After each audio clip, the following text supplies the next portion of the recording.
ओम नमः शिवाय, हर हर महादेव। बहुत सारे घर में जातकों के साथ इस तरह की सिचुएशनें होती है कि उनके जीवन में कुछ भी बेहतर नहीं घटित होता है। बहुत दिनों से, बहुत सालों से मेहनत कर रहे हैं, लेकिन उसके बाद भी उनके घर की स्थिति सही नहीं हो रही है।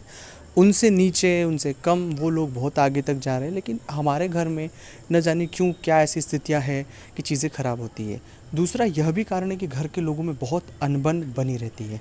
तीसरा है कि कोई व्यक्ति घर में होता है जो इतना अपनी चलाता है चीज़ों को लेकर, अकल है नहीं, लेकिन उस घर को इस तरह से वो चलाना चाह रहा है कि सब, जैसे उन्हें सब कुछ चीज़ें आती हैं और वहाँ से चीज़ें ख़राब हो जाती है। घर में कई बार ऐसी सिचुएशनें भी बहुत से जातकों के यहाँ देखी है कि उनके घर में अनायास ही कोई ना कोई घटनाएं घटित होती रहती है।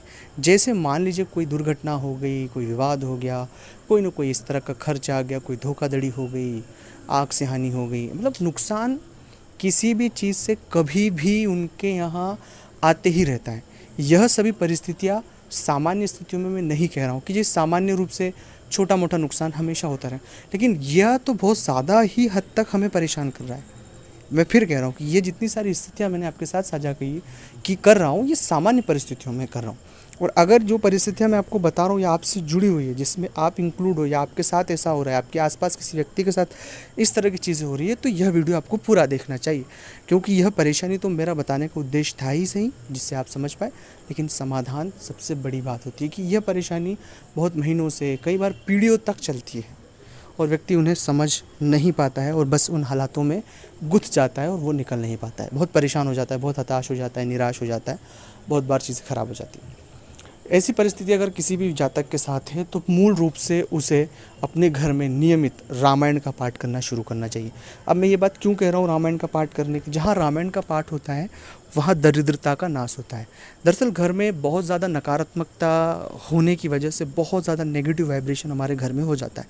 तो रामायण का पाठ करने से, बजरंग बाण का पाठ करने से, हनुमान चालीसा का पाठ करने से, हनुमान चालीसा और बजरंग बाण के पाठ से भी ज़्यादा इफेक्टिव परिणाम जो मिलता है वो रामायण का पाठ करने से। तो रामायण को पढ़ना शुरू करें, अपने घर में नियमित रूप से पढ़ना शुरू करें।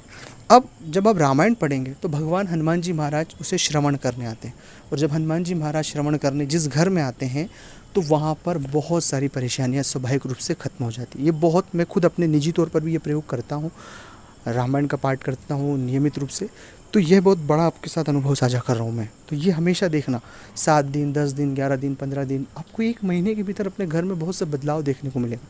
पर नियमित धूप अगरबत्ती लगाकर श्रद्धापूर्वक आप रामायण को पढ़ना शुरू करें। दूसरा प्रयोग है कि जो भी जातक इस तरह के फेर में उलझे हुए हैं, आर्थिक फेर में उलझे हो, पारिवारिक फेर में उलझे हो, महिलाओं के तम प्रकार की परेशानियां होती हैं महिलाओं को अपनी, इस तरह के किसी भी फेर में अगर वो उलझे हुए हैं तो हर अमावस्या और पूर्णिमा को अपने घर में भगवान सत्यनारायण की कथा अनिवार्य रूप से कराएं, क्योंकि इस कलयुग के जो देवता है भगवान सत्यनारायण ही है। तो अगर आप उनकी कथा, पूजा अर्चना करेंगे तो मैं आपसे वादा करता हूँ कि बहुत जल्द आपके जीवन में एक सकारात्मक बदलाव देखने को मिलेगा। तो सत्यनारायण की कथा आपको अमावस्या और पूर्णिमा अनिवार्य रूप से करना ही चाहिए। तीसरा प्रयोग है कि अगर आपने मंत्र नहीं लिया है, मंत्र जप नहीं किया है, मंत्र जप नहीं है आपके पास, तो ज़रूर मंत्र जप करें। और अगर आप पुरुष हैं तो महिलाओं का विशेष सम्मान करें, महिलाओं से बदतमीजी से बात ना करें, उनसे बहुत सलीके से पेश आएँ, क्योंकि इस कलयुग में जहाँ पर महिलाओं का सम्मान होता है, पूजा होती है, वहाँ ईश्वर का वास होता है। अगर अच्छा लगा हो ये वीडियो तो लाइक करें, शेयर करें, कमेंट्स करें। ओम नमः शिवाय, ओम नमः शिवाय।